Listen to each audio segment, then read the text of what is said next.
We're in the gate. And they're off.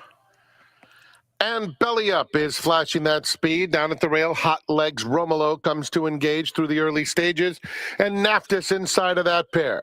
So there's some good pace on. My Ransom is fourth, 3 lengths off the leaders. Then the Key is Unity, widest of all. Outside Talus and Mio Bambino is inside of them. A gap of 4 to the 2 trailers, New York Dreams, and stretch running Bronco Nagurski is at the back. They have less than a half mile to go, and it's Belly Up to catch, leading 3/4 of a length. Naftis along the inside, getting closer second. Hot Legs Romolo now 2.5 off the leader in third. Then My Ransom, the Key is Unity, is in fifth. A 3-wide New York Dreams races on the outside of Mio Bambino as they're midway on the far turn and approaching the quarter pole.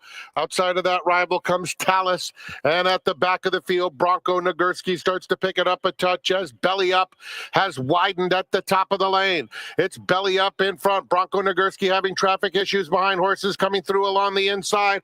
In front of him is currently Mio Bambino. Belly Up 3-length lead close to home. Mio Bambino trying hard to close the gap. Belly Up, Mio Bambino. Belly Up wins 3/4 of a length over a hard-charging Mio Bambino. Bronco Nagurski third. My Ransom fourth.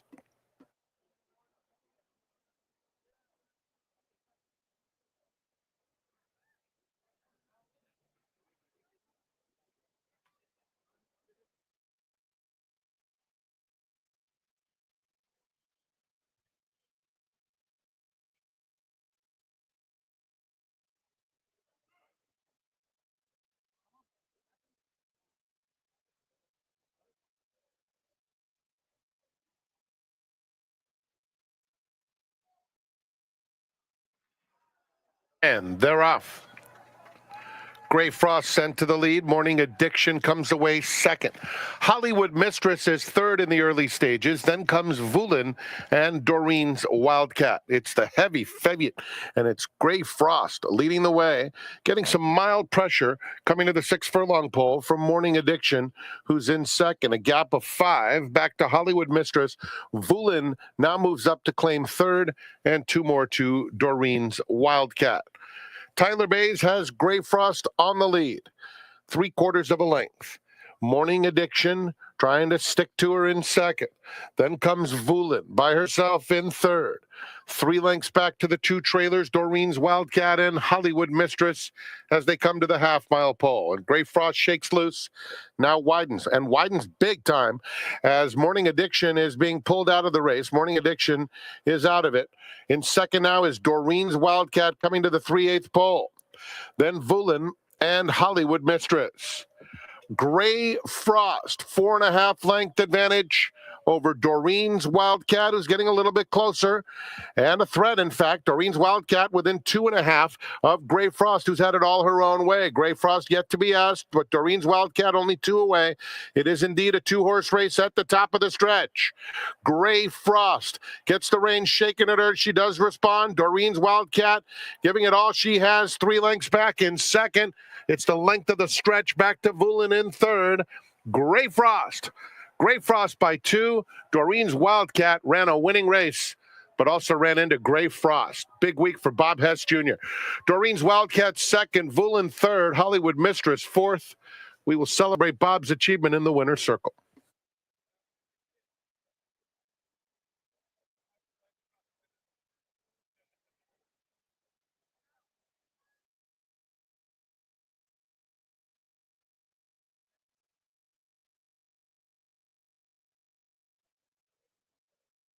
And Will Venn, the clear-cut favorite, goes in.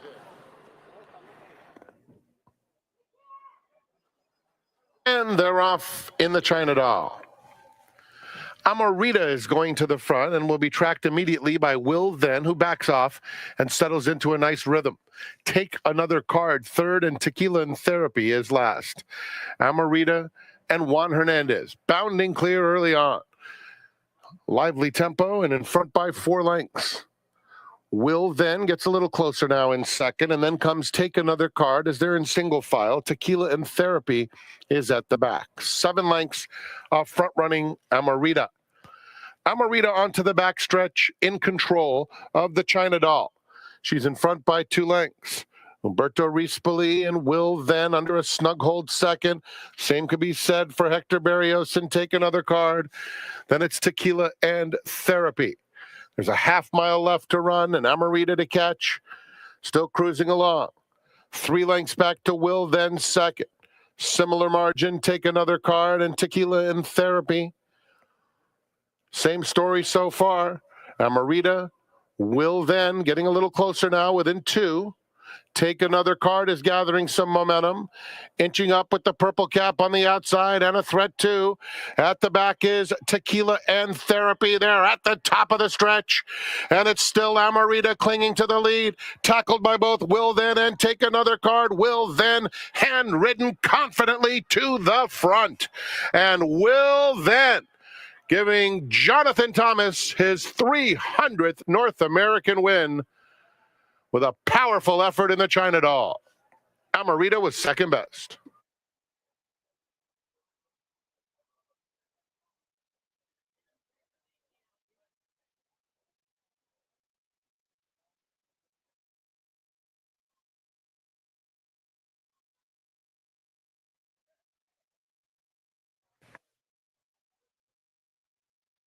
Square Cat will be the last one.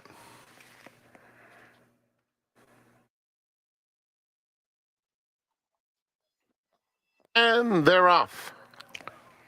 We gonna have a good time? Square Cat. Break together as one, joined by Brazen Sun, who scoots through along the inside to take the lead.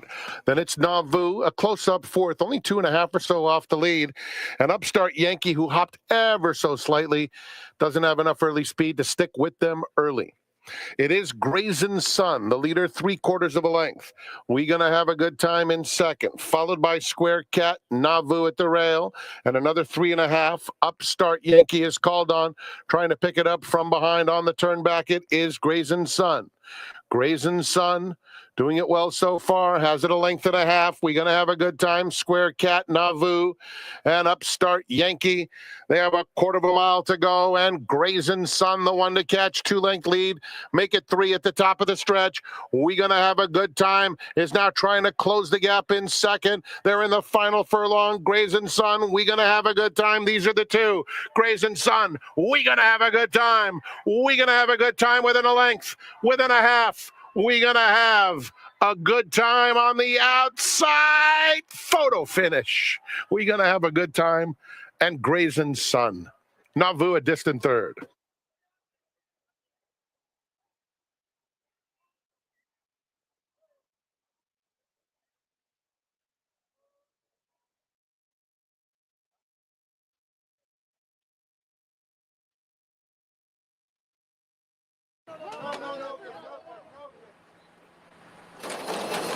And they're off. Blame the Classic and DDS Express are the first 2 out of the gate. Silent Heat, Rodrigo Knows, Moogie Sun, King of Clubs just behind Rivals, and Fly the Sky is at the back of the pack. By the stands, and it is Silent Heat just in front. Blame the Classic second, DDS Express third, Rodrigo Knows down at the rail, well spotted in fourth. He's followed by Moogie Sun, who's in front of the heavy favorite, King of Clubs, second to last, and Fly the Sky. 8 lengths covers the field, and it is Silent Heat, the leader by a length. With Blame the Classic in second, Rodrigo Knows on the inside third, DDS Express is next. King of Clubs is in fifth, 5 or 6 off the lead. He's now in front of Moogie Sun, and 4 back to Fly the Sky. Silent Heat, Blame the Classic come to the half-mile pole together. Rodrigo Knows drafting in behind them with DDS Express next to him. King of Clubs trying to make an early bid. He's stymied a little in traffic at this point with Moogie Sun on the far outside. He's 4 wide, but only 3 lengths off the lead into the far turn. And Fly the Sky trails throughout. Silent heat around the far turn. They're starting to sprint now. Blame the Classic. Rodrigo knows. Outside of him, Moogie's Son is next. DDS Express. Here's King of Clubs, Red Cap. He's getting some breathing room now and will angle out for the top of the stretch run where Blame the Classic is the new leader. There's room between rivals for Rodrigo knows. And now here's King of Clubs on the outside, finding his best stride. And it's a big one, too. And this is bad news for the competition. King of Clubs. How much the best was he? He absolutely schooled him by 2, wrapped up by Pratt. Blame the Classic, Rodrigo knows, and Moogie's Son.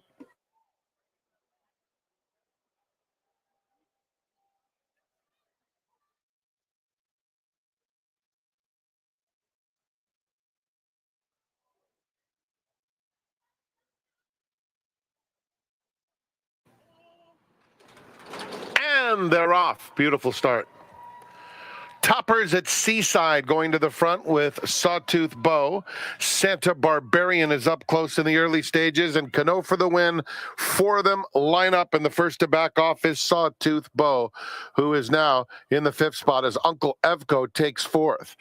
Then comes Spun Not Stirred. The Gypsy Cowboy is next, racing 2 in front of Looking for Curly, and another 4 back to Kirsting Court. They are strung out as Cano for the win goes to the 5/8 pole. He's in front by a length and a half. Uncle Evco immediately takes second. Toppers at Seaside at the rail in third. Then Santa Barbarian, Spun Not Stirred, Sawtooth Bow outside of them. The Gypsy Cowboy is by himself. 3 more to Lookin' for Curly and 5 to Kirsting Court. They're going around the far turn behind Cano for the win. 2.5 length lead. Uncle Evco is in second. The favorites are 1-2 coming to the quarter pole. Spun Not Stirred, inching up, takes third away from Toppers at Seaside. The others have a lot of ground to make up. 1/4 mile to go. Freysu is getting all over Cano for the win, trying to get him home. He's got a 3-length lead. Uncle Evco in second. Spun Not Stirred, threatening on the outside now. He's moving up. And then comes Toppers at Seaside and the Gypsy Cowboy. Final furlong. Spun Not Stirred takes aim at Cano for the win. They pass the 16th pole, and Spun Not Stirred has gathered him in. Uncle Evco moves into second. Spun Not Stirred and Tiago Pereira. Uncle Evco was second. Cano for the win third. Photo for 4 to Toppers at Seaside.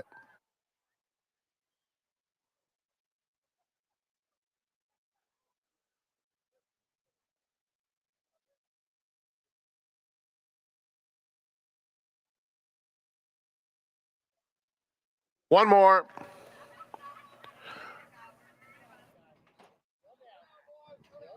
We're in the gate.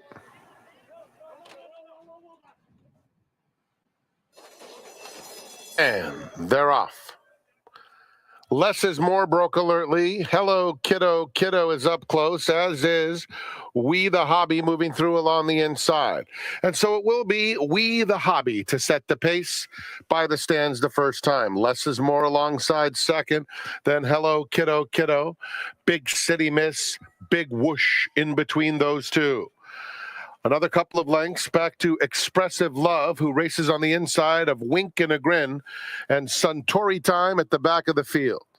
Around the clubhouse turn, it's We the Hobby in front. Now it's a 2-length advantage on Less is More second. They're followed by Big City Miss, Hello Kiddo, Kiddo in fourth. Then Big Whoosh in fifth, 5 lengths off the lead. Another 2 back to Wink and a Grin, who inches a bit closer. Expressive Love is next, and Mike Smith takes Suntory Time to the outside and is now 10 lengths off the lead, being held by We the Hobby and Antonio Freysu. It's We the Hobby passing the half-mile pole in front. 3/4 of a length to Hello Kiddo, Kiddo in second. Less is More has lost some ground in third. Big City Miss is down at the rail. A 3-wide Big Whoosh is next. They're followed by Wink and a Grin. Suntory Time is 6 lengths off the lead and 2 in front of Expressive Love. It's been a relatively soft tempo for We the Hobby. We the Hobby still in front. Hello, Kiddo. Kiddo in pursuit second as the field turns for home. Suntory Time has 6 to make up, starting to pick it up now in the middle of the course. They're in the final furlong. And Hello, Kiddo. Kiddo trying to get by We the Hobby. We the Hobby. Hello, Kiddo. Kiddo. Wink and a grin. Suntory Time. We the Hobby clinging, but here comes Wink and a grin. Wink and a grin got up. Right on the money. A huge upset under Asa Espinoza. In behind them, it was We the Hobby who took a vicious L. Hello, Kiddo. Kiddo was in the mix, and Suntory Time was trying to make up late ground.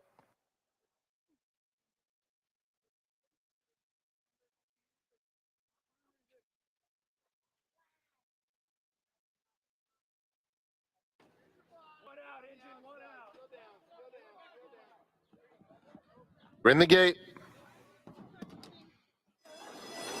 And they're off. Big Pop had a slight bobble out of the gate.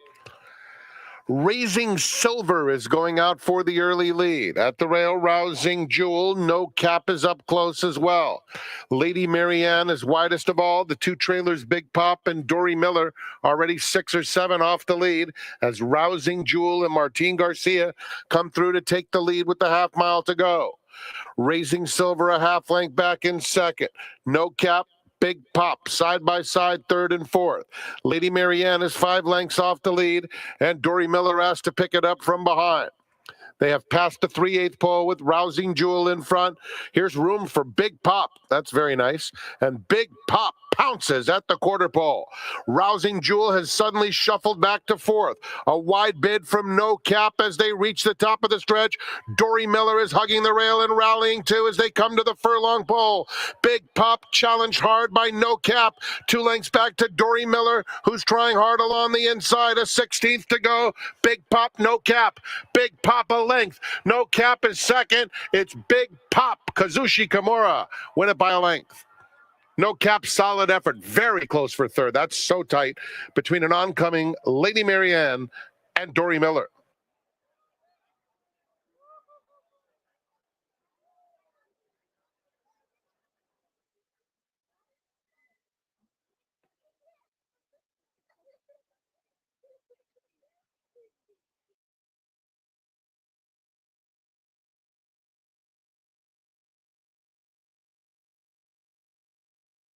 Team Crafty. A Summer Dream.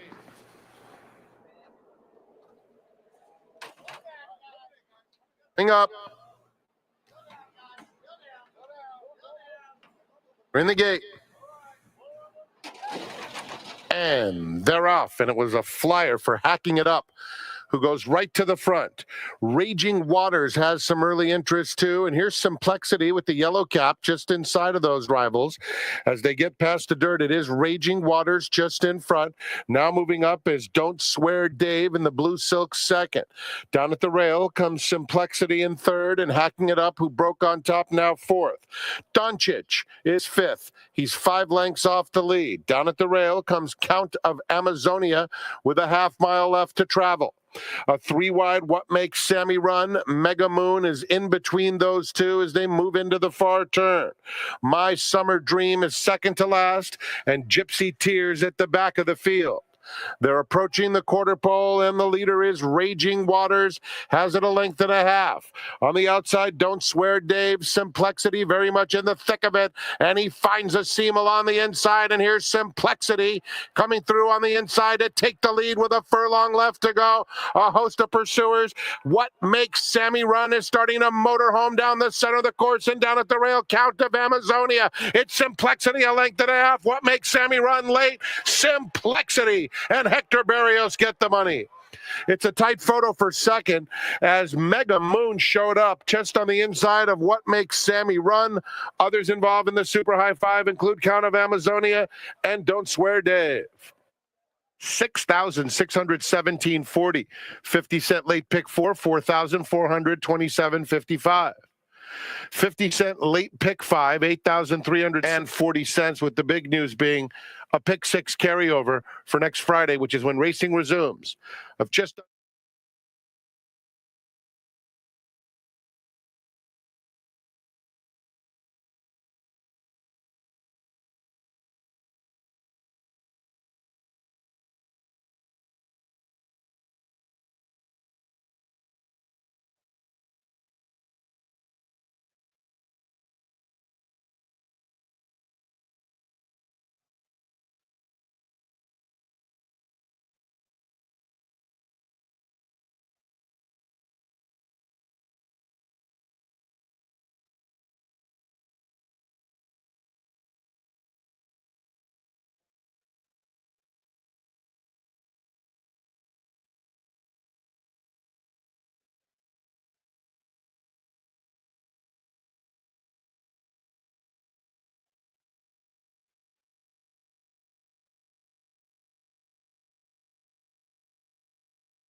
If you think about it, theater plays and thoroughbred racing have something in common, and that's the rehearsal, right? If you think about theater plays, of course, they spend a lot of time rehearsing, getting ready for the big event in the evening. And in thoroughbred racing, of course, the rehearsals are during the morning. And as you well know, my seminar guest sitting alongside me, he watches the rehearsals every single day here at St. He's a valuable resource, particularly on a day when there's a pick six carryover of $71,000.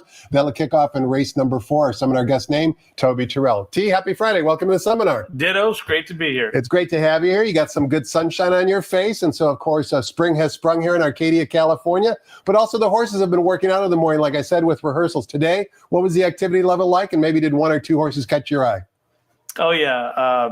That's the beauty of it all. Just on a normal Friday, we had a lively day, and that's why we all love it here, by the way. It never rains in Southern California. That's just a hog myth, right? There is some truth to that. But anyway, thankfully, it doesn't rain very often. Yeah, so back to business. Today, very lively tab for a Friday. Very happy with it.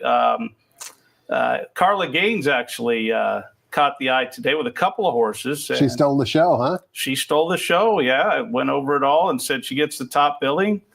And a couple of maiden horses. One of them is unraced. The other horse has raced. And Miss Practical had Hector Barrios up. And Winning Patriot has not run, I don't believe. Kimura was on that horse. So, they both look the part. Both look like they should make their presence felt here at the meet. Both on the main track or on the training track, Toby, if you recall? One of them was the main track and the other was the training track. I brought that question up because if you remember when you were my guest a few weeks ago, as well as Andy Harrington, who I've had on the seminar also, you guys are here every morning, you guys were talking about how unusually fast the training track was. Has that kind of normalized now, or is it still playing on the quick side? No, it's on the quick side. And I've told the stories to many people.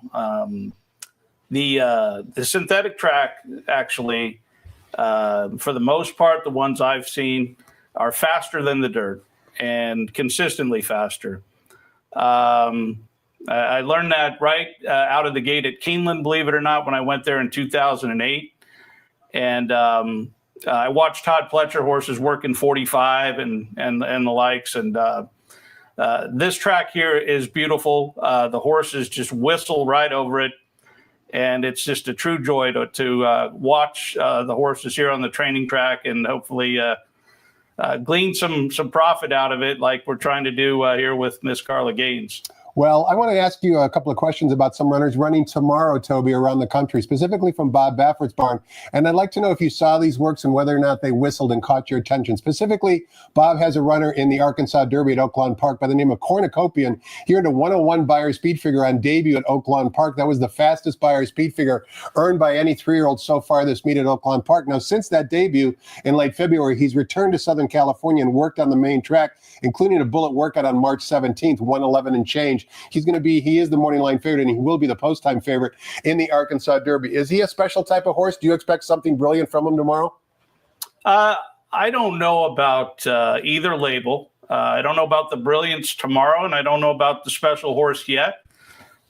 He's been working with the top horses in the barn, and I think the work that's the pivotal work as far as tomorrow goes was where he worked with Barnes, and it was a test drive. I think everybody, including Baffert, was waiting to see what was going to happen. And this horse stepped up, actually outworked Barnes.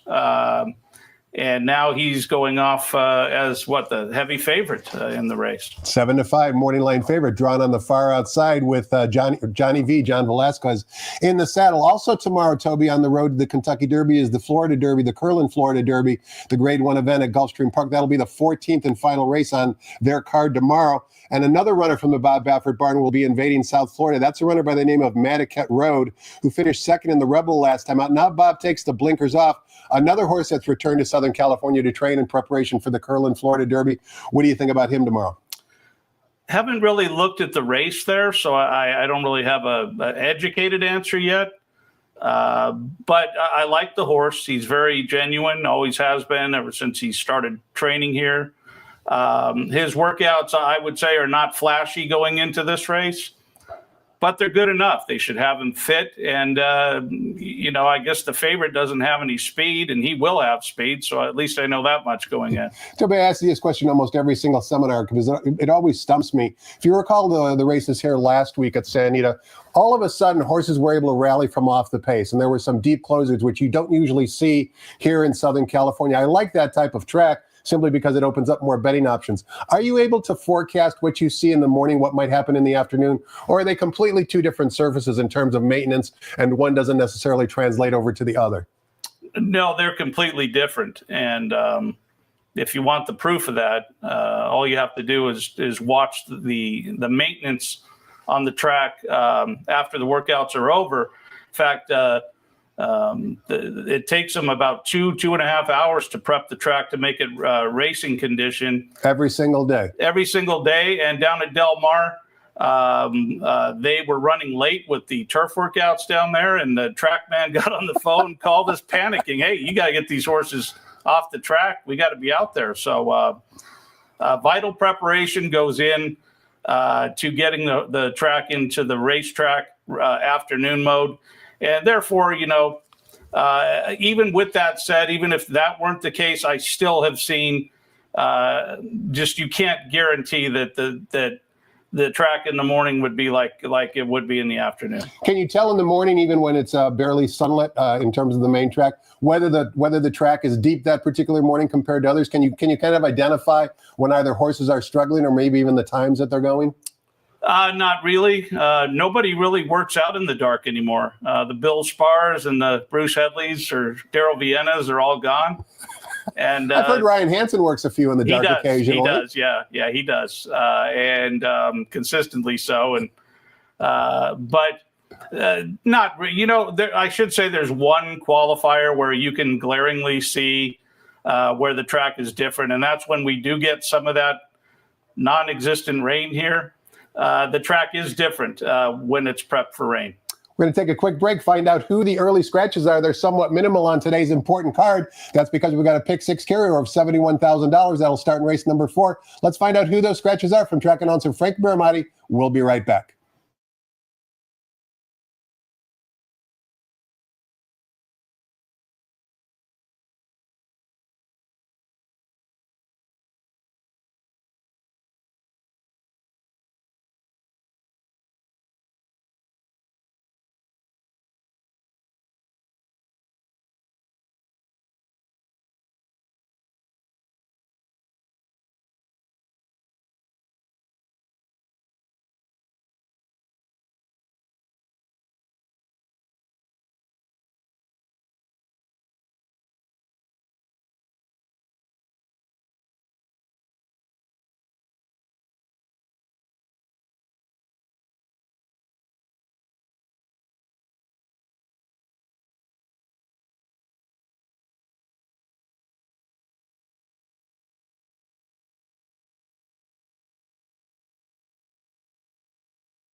Good afternoon, ladies and gentlemen, and welcome to Santa Anita Park, the great race place where the track is fast, the turf is firm.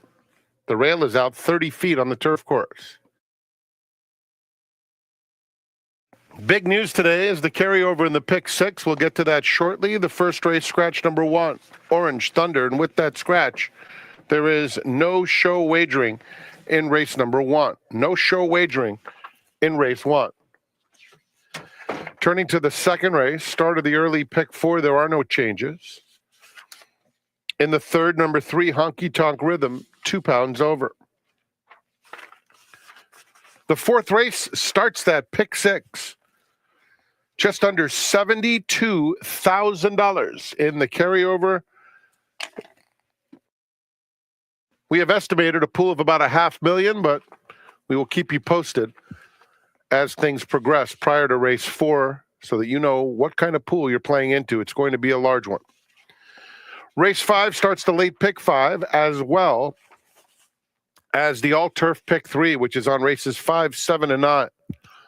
Number 3, Ready to Dare, 1 pound over. Scratch number 6, 'Cause I'm Perfect. Scratch number 10, Approval Rating. Scratch 11, Motet. Number 9, Spanish Cara, Will Run. Turning to the 6th, it's the start of the late pick 4. In this race, number 4, Silver Flirt, 2 pounds over. 8, Little Venus, make the jockey Pedro Flores. Turning to the 7th, late pick 3 is offered. Just the one blinker no. 8th race, first leg of the late daily double, number 4, Princess of Time, 3 pounds over. The 9th, super high 5 wagering offered, scratch 3, Joro. And note that number 10, Garden Party, does draw in and will run. Those are the changes for today's program. Welcome to Free Friday at Santa Anita Park. Free admission, free parking, drink specials. Every Friday and Saturday and Sunday, we offer the Coast to Coast Pick 5. The large payouts speak for themselves. Today, it starts with Gulfstream's 8th. A low 15% takeout, $1 minimum wager. The result of that, huge payoffs. The Coast to Coast Pick 5, combining races from Santa Anita Park and Gulfstream Park. This bet might be a little under the radar with that huge pick 6 carryover today, but don't forget it starts with Gulfstream's 8th. Post time for the openers, 57 minutes away at 1 p.m. Let's go back to Quigley's Corner. Tom's special guest, a guy you want on your side when you're handicapping the pick 6. He's been doing it for a long, long time. You could find him on Twitter at MorningWorks or Case the Race. The one and only Toby Turrell is with Tom Quigley.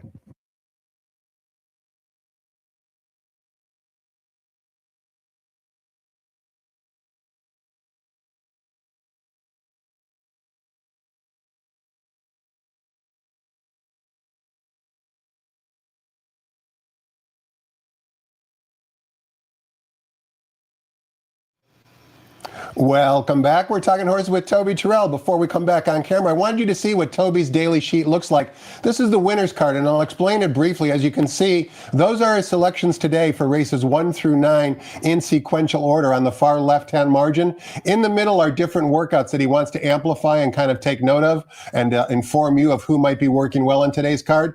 And then on the right-hand column is his different suggested plays for the day, the early pick 5 as well as the late pick 4. You can also see in the bottom middle part of the page, his key play is the eighth race exacta. But you can get this sheet every single day at casetherace.com. It'll cost you $5.50. But Toby puts in the work, and you'll be a better handicapper as a result of buying his sheet. So visit his website, casetherace.com, and this is exactly the product you'll see each and every racing day. All right, Toby, we've got 9 races to go through. So let's kick things off in race number 1 with a popular 50-cent early pick 5. We're traveling 1 mile on the turf course. The rails today are at 30 feet. This race is for Calbred, 3-year-old fillies going 1 mile on the turf course. Non-winners of 1 other than Scratch the 1, Orange Thunder, leaves us with a field of 4. Me So Fancy was 6-5 on the morning line. That's what she has on the tote board right now. Give us your thoughts on race 1. Well, that filly has the credentials coming into the race, no question. Ran heartbreaking loss in the Cal Cup Oaks. About 7 wide, and actually got very rank and unsettled. And without either of those two, I think she wins the race. And now she's trying to get the maiden broken. I know the connections of this horse, and they were tempted to run her in stakes races, but hopefully wisely so for us all today in the opener. They're going to try to crack this condition. And I find it interesting that the jockey, Umberto Rispoli, went out of his way to work this filly 2 times in a row in 51. Very slow little light half-mile works, but he still took a lot of time out of his day to get aboard her for one reason and one reason only, and that was to get her to relax, which she did beautifully in both works. And I think that's what they're going to try to do today, is get her to try to relax off the horse she's got to beat, Lady Mendelssohn, who will be out on the lead, and try to relax and run her down in the stretch. And that's what it looks like. The 2 favorites should be running down the stretch trying to win. I'm hoping that it goes to number 2 for today's sake. It's interesting. So, I'll be looking at the past performances for number 2, Me So Fancy. She's certainly consistent. 3 times she's run, she's earned a Beyer speed figure of 63 each and every time she's run. Also, take note, last time, as you mentioned, a heartbreaking defeat in the Cal Cup Oaks, losing by a neck, but she was not able to use Lasix in that stakes race. Now she's back on Lasix today, which of course she used 2 back when she broke her maiden. Certainly 6-5 at the moment looks like a gift. And as you mentioned, Lady Mendelssohn, the one to beat. Race number 2 begins the 50-cent early pick for. This time we're on the main track, 5.5 furlongs the distance. Fillies and mares, $10,000 is the claiming tag. We've got a field of 7. Number 3, Discrepancy, fresh off a victory, is the 9-5 morning line favorite. Before we get your thoughts on the race, Toby, I want to watch a replay. That Discrepancy won. This race was run back in late February, and the replay we're about to watch was run at a distance of 6 furlongs, as I noted. Today's distance is a half furlong shorter, 5.5. You be the judge if that might make the difference, because Woodbine Way, Discrepancy, and Colima are all in this race. As a matter of fact, they're breaking from post positions 2, 3, and 4, so they'll be easy to identify. But let's watch the replay back on February 28th and listen to Frank Miramati describe the action when Discrepancy emerged victorious. And they're off. City Glitter is out alertly. Now Woodbine Way moves through to take over. Woodbine Way and City Glitter with Dance Kid a length back third. Here's the favorite, Discrepancy, now tugging her way forward to take that third spot. Cholima is the gray, who's down on the inside 3 lengths off the pace, and Roman Empress trails. Past the half-mile pole, and it's Woodbine Way leading by a length to City Glitter in second, Discrepancy, and then Cholima down on the rail. 3 more lengths back to Roman Empress inside of Dance Kid, 3 furlongs out. Woodbine Way leads the way by a length and a half to City Glitter. Discrepancy, Cholima has lost some ground now. 6 lengths to make up. Roman Empress and Dance Kid, a quarter of a mile to go. Woodbine Way the leader. Discrepancy finding a spot in between horses with the white blinkers, and City Glitter is in third. Then Cholima, they're at the top of the stretch, and here's Discrepancy right to Woodbine Way, and right on by, coming to the 16th pole. Discrepancy, Woodbine Way, Cholima trying to re-rally down the center of the racetrack. It will be Discrepancy. Discrepancy wins it by 3/4 of a length. Toby, Woodbine Way battled every step of the way after taking blinkers off. The 7-year-old mare, Discrepancy, as you saw, had to find room at the top of the lane. She found it under the bug boy and emerged victorious. But you like a new shooter whose last race was at Los Alamitos. Ironically, she's at 16 lifetime starts with just 2 wins, but both of those wins were right at this distance of 5.5 furlongs. Yeah, and one of those wins, in fact, the win down at Del Mar, that win there will win this race if she can fire off of this layoff, can fire that effort. I'm convinced that would win the race. The big question is, can she do it? Well, at 10-1, you take your shot. And the replay we just showed, you talked about Woodbine Way a little bit there, battling back on the rail. I was impressed with the way she actually battled back after losing the lead, showing some heart and some fight at the age of 7 years old. The reason why I give her a strong upset look is because of what she did out of that race. She came back with a sharp little workout in the dark, and it was a good, healthy, nice work. So I believe she's got something left out of that race, and the favorite looked like she was going to just put her away. She didn't. And maybe we'll see a different result today. Toby's top selection in race number 2, number 6, just is, as he mentioned, 10-1 on the morning line. Let's turn the page, Toby. Take a look at race number 3, back on the turf course, 1 mile the distance for fillies and mares, maiden special weights. We've got a field of 6. Nafisa is the even money favorite for trainer Bob Baffert. Can Baffert win a turf race here, Toby? Well, he's sure got a heck of a chance here. And the even money morning line speaks loud and clear. Interestingly, this filly's had some star-studded workouts in the company line department. The last workouts have been with Gaming and Citizen Bowl. I've heard of them. Right. And so, I mean, she deserves to be the favorite, I guess, on many levels. But I'm intrigued with the 5-horse in here, Current Affair, for John Sadler. I liked what I saw from her on the turf down at Del Mar, believe it or not, where she ran a really sneaky, nice race, showed she can run that she's a racehorse. She made 2 moves in that race, and I've been following her ever since. The race here on January 24th at 1 1/8 was excellent off of the layoff. And she's got a big workout over the Tapeta surface here, a 47 and change, where she was under a big hold and really glistening in the coat. So she's doing very well coming into the race, and same logic as race 2. For the sake of a wager, if the 2 gets beat in here by the 5, it'll pay off enormously in several of the pools. Race number 4 is when the fireworks begins. That's because it's the start of the $2 pick 6 with a $71,000 carryover. As you heard Frank Miramati say, expectations are new money in the pool might equal $500,000. We'll see come post time. But the first leg of the pick 6 starts going 6 furlongs on the main track for 3-year-old fillies in for a $32,000 tag. Number 4, Gracie's Big Day, fresh off a victory for trainer Ron Ellis, is the 9-5 morning line favorite. Once again, Toby, before we get your thoughts on the race, 3 of these 6 runners exit the same race, won by Gracie's Big Day. That race, once again, was on the same day, February 28th, just a few races later. Once again, a different distance. This replay we're about to watch was run at a distance of 5.5 furlongs. Today's distance is 6. You be the judge if that's going to make a difference. But the runners we're going to watch are Chapina Pasadena, Gracie's Big Day, and Liquid Spirit. The winner, Gracie's Big Day, breaks from the outside post, and you'll also see that she's able to find room and explode late. Let's listen to Frank Miramati describe the action back on February 28th and watch 3 of the runners competing in today's 4th race compete against each other. They're off. Nostraviras is going out to battle for the lead, but here comes Liquid Spirit, intent on getting to the front, and Liquid Spirit has done just that. Chapina Pasadena is up close, as is Nostraviras, and Gracie's Big Day is 4 deep, 3 lengths clear of Thirsty Mama. Faithful Truth second to last, and Princess Daddy is at the back of the field. It is Liquid Spirit to the 3/8 pole, leading, pressed by Chapina Pasadena, half length back in second. Nostraviras a length and a half back third, racing 3 clear of Gracie's Big Boy. Then comes Thirsty Mama, 8 lengths off the dueling leaders. Outside of her comes Princess Daddy. They're a 1/4 mile from home. Chapina Pasadena takes the lead. Gracie's Big Day looming just behind runners.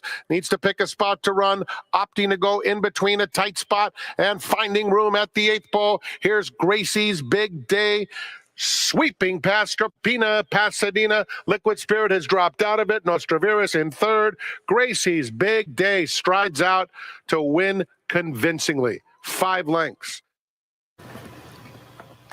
Toby, you don't normally see $32,000 claiming 3-year-old fillies win by open lengths, just like Gracie's Big Day did, as we witnessed, winning by over 5 lengths. That was at 5.5 furlongs, giving every indication that she might like this extra half furlong. What say you about race 4? Yeah, I can't go against her in the strength of that race and the sharpness of that win and the tactics. Gotta love the tactics when she can wait on the turn, wait for room, push her way through there, and be afraid of nothing and draw away. Just every indication she's a razor sharp horse. I like what I've seen since the race. Ron Ellis does a masterful job on occasion. I've watched for decades out here of keeping these horses kind of fresh. And she was hitting the ground nicely. The big question is of the race, the key to the whole race to me, will the number 3 horse get a lead that's insurmountable on the class drop here and steal the race? To me, that's going to be the question. And I'm hoping that the 4 runs her down on the sharpness angle, but I would not be shocked if the 3 horse was very hard to run down in this spot. Second leg of the pick 6 goes as race number 5. Also before race number 5, we begin both the 50-cent late pick 5 as well as the $3 all turf pick 3 with a reduced 15% takeout. And race 5, we're sprinting 6 furlongs in the turf course for maiden claiming fillies and mares in for a $50,000 tag. There are 3 scratches out of the race. Scratch 6, 10, and 11. However, number 9, Spanish Cara, does draw into the body of the field. Number 7, Cypress Moon from the George Papadromo barn is the 9-5 morning line favorite. Talk to us about race 5, Toby.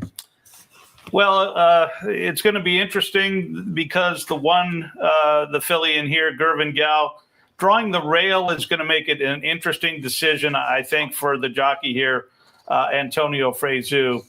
The number 7, the filly here, Cypress Moon, she is legitimately fast, and she will be on the lead. I'm pretty convinced of that. I don't think they want to go with her and run head and head. So will he be able to negotiate the trip of getting up into a gap per se and just being able to run her down in the stretch? I think that's the way the race unfolds from what I can see. I like the sharp workouts on both horses coming into this race. So when it came to the separation, I just don't think we've seen the best yet of Gervin Gal. I think we've seen the best races from Cypress Moon. Depending on the trip, the race could be good enough that she's already run. But with the upside that I believe the one still might have, I think she can run her down in the stretch. Toby, make no mistake, Mike Pipey's barn is red hot. He's got a runner in race 5, number 3, Ready to Dare. Have you seen her work since her last race in late February? Oh, yes. She's training very nicely. She's almost a little bit of a morning glory because she's had big works for months now. So it's nothing new, but still, you can't take it away from her. She was full of herself in her last work. Race number 6 begins the 50-cent late pick 4. We're traveling 1 mile on the main track. This is a maiden claiming restricted race for fillies and mares in for an $8,000 tag. Take note of the jockey number 8. Little Venus will be Pedro Flores, the morning line favorite, down on the rail. Number 1, Empress Lorient from the Steve Sherman barn, 8-5 on the morning line. Armando Ayuso in the saddle. What a meet he's had, Toby. He's made a very positive impression. Turf, dirt, short, long, it doesn't matter. He kind of fits in this colony, doesn't he? Well, he certainly does, and it's a great break for his agent, Mike Ciani, who's been around here for a long, long time. Very nice. He's not a kid anymore. None of us are. But anyway, it's good to see them hopefully get on a little bit of a surge here and try to bust through. This is just a handicapping type of race. Anybody could handicap it perhaps as well as I could. It's the 2 favorites. I give the edge to the 1 horse. But I can't really split them with any kind of confidence. As far as the pick 6 goes, I would just use them both and not try to get too fancy. Beyond that, I'm not sure who has shown anything worthy of a winning effort. Race number 7 begins the $3 late pick 3. Another new wager here where we're offering a low reduced 15% takeout. And we're traveling the classic distance of 1.25 miles on the turf course. It's an allowance optional claiming race for non-winners of 1 other than a good field of 9. The favorite is number 9, None Above the Law, and the reclaim for trainer Peter Miller, but a lukewarm 7-2 morning line favorite. Talk to us about race 7, Toby. Yeah, this will come up an interesting, perhaps betting race and kind of a separator, if you will. I'm going to take a shot with the 4 horse in here, Blame the Good Times. And, when you start running 1.25 miles, a lot of times you don't have the evidence going in as to who's going to do it and who can't. This horse has given me every indication that he can. By the way, he keeps finishing his races. He always seems to have a longer fuse, but he comes a little bit too late. His last race was very interesting because I really thought the horse was done, yet he kind of rebroke right at the end and really was surging. His stablemate almost won the race, British Isles, and I think if he runs that kind of race, it's good enough to win. The 5, Maltese Falcon, very sharp workout coming into the race, which is a very key point on kind of an old horse that might have a little bit of the back class relative to the field. And he's kind of proven at the distance. He is proven. He's won at the distance.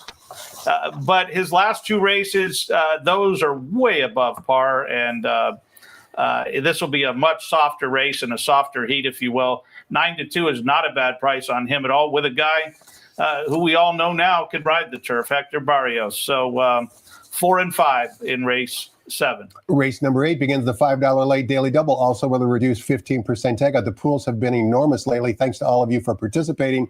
And in race 8, we kick off that $5 late daily double going 1 mile on the main track, allowance optional claiming types. Non-winners of 2 other than, with an optional claiming tag of $100,000. 4 of these you can buy for $100,000 if you're so inclined. Number 1, See Through It. Number 2, Bart Holdy. 1 is eligible to be claimed, 1 is not, but they both competed against each other in their last race, sprinting 6.5 furlongs. on the main track. This race was back on March 7th. See Through It got the best of Bartholdi this particular afternoon. Let's watch that replay and see if we can identify whether or not we think either of these two horses might like two turns. Let's listen to Frank Miramati describe the action of See Through It's last performance where he emerged victorious.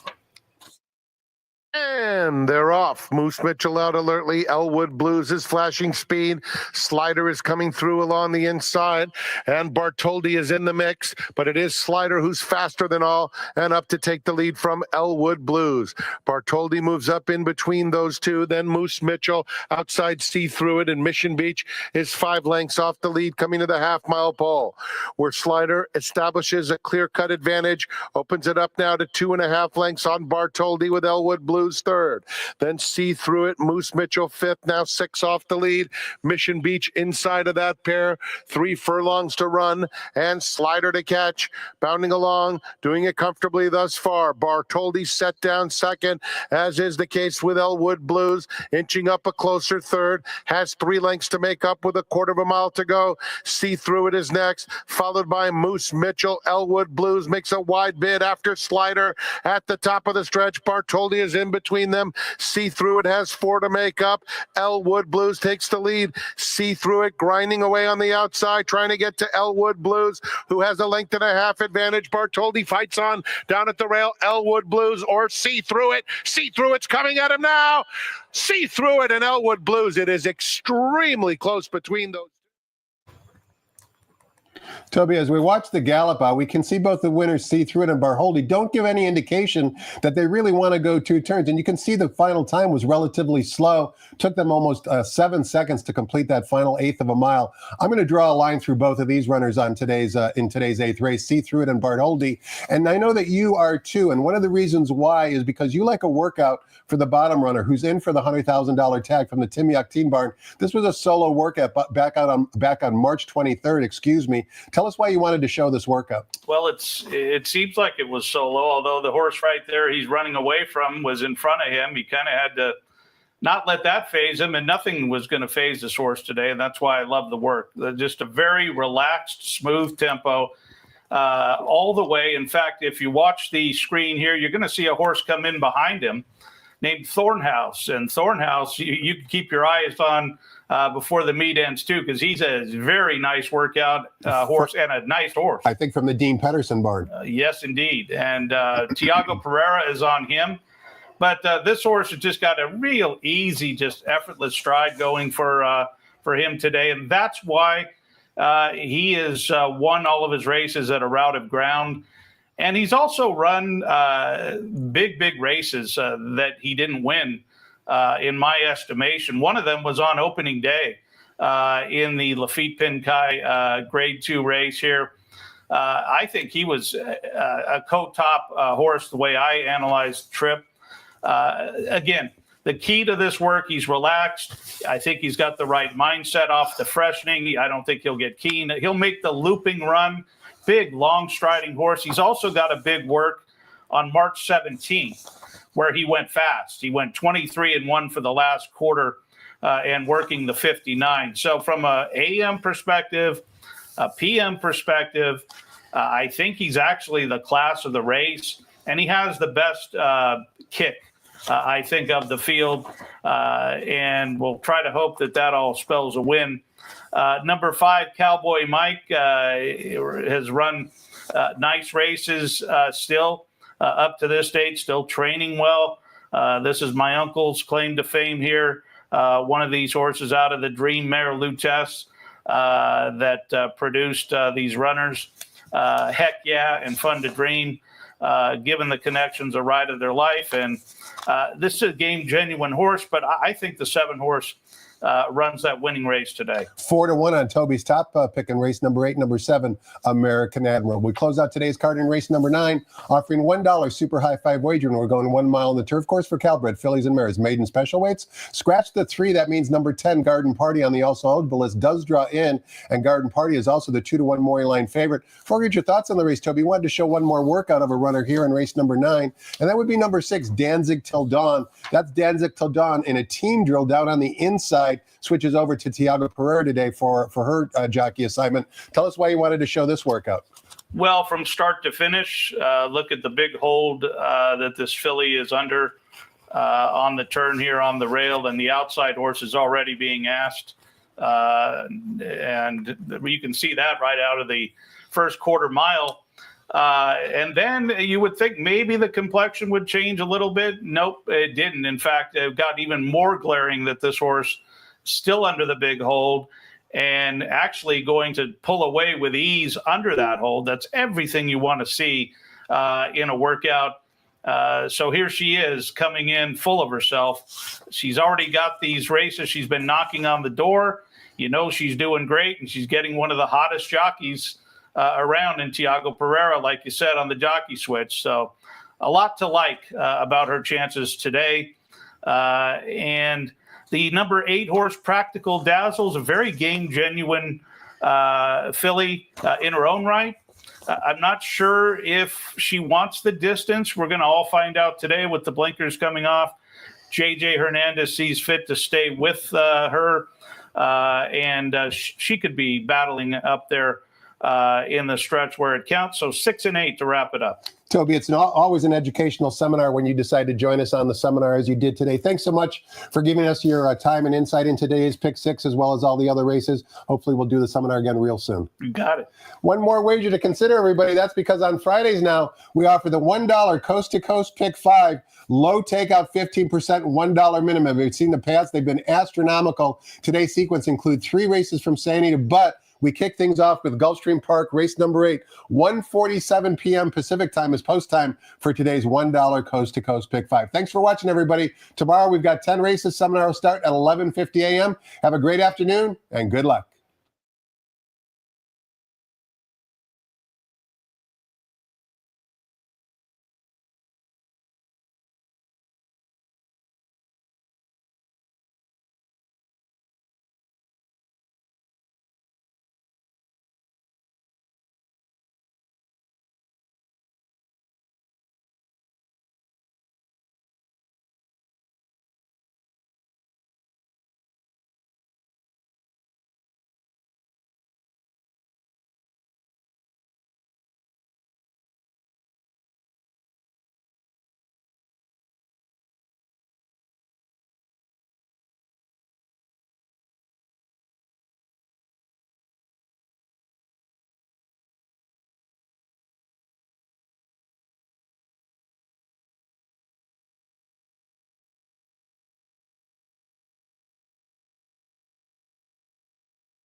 Ladies and gentlemen, please rise for our national anthem.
Good afternoon and welcome to Santa Anita Park. The track is fast, the turf is firm, the track conditions are brought to you by John Deere. The rail on the turf is at 30 feet for today's racing action. Here are the changes. Race 1, Scratch 1, Orange Thunder. Early pick 5 starts with the first. There's no show wagering. In the second race, there are no changes. Race 3, number 3, Honky Tonk Rhythm will carry 2 pounds over. Fourth race is the first leg of the pick 6. There is a nice carryover, $71,789. No changes. In the fifth, number 3, Ready to Dare, 1 pound over. Scratch 6, 'Cause I'm Perfect. Scratch number 10, Approval Rating. Scratch 11, Motet. Number 9, Does Draw In. Spanish Cara will run. Race 6, number 4, Silver Flirt, 2 pounds over. 8, Little Venus will be ridden by Pedro Flores. The 6th is the start of the late pick 4. Late pick 3 wagering offered on race number 7. No scratches or jockey changes. In the 8th, the late double begins. Number 4, Princess of Time, 3 pounds over. And in the 9th, with super high 5 wagering, scratch 3, Gioro. And note that number 10, Garden Party, will run. Those are the changes on today's card. The Coast to Coast Pick 5 is back every Friday, Saturday, and Sunday, combining races from Gulfstream Park and Santa Anita Park. It starts with Gulfstream's 8th at 1:47 Pacific. Post time for the opener at the Great Race Place is in 27 minutes at 1 p.m. Enjoy your afternoon.